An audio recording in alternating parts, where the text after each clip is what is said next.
Investigators say they now know who killed a mother and daughter found dead in their Rotterdam home. And today we also learned that the murders were just part of this gruesome story. Matt Markham is live in Rotterdam tonight with our top story. Matt? Good evening, Liz and Jerry. Well, the theories at least are starting to come together a little bit clearer because of the 26 counts on this indictment that I'm holding here.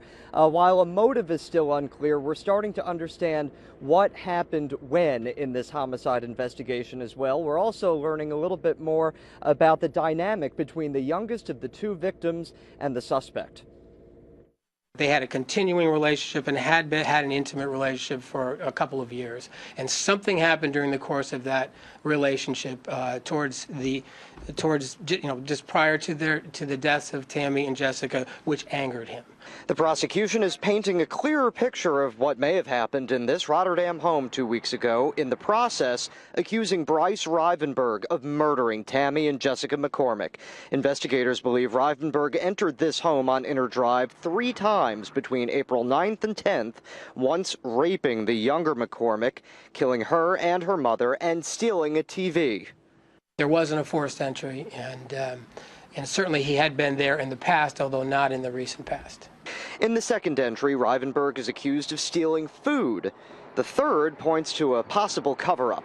He attempted to intentionally damage the property by setting a fire in Jessica's bedroom.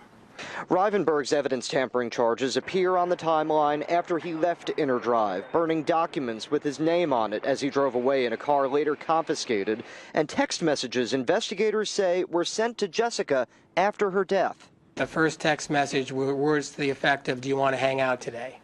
And the second text message was, "Are you still mad at me?"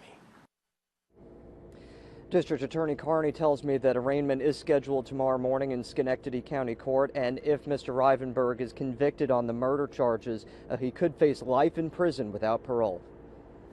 You know, Matt, was this the first incident reported between Rivenburgh and the McCormacks at the home?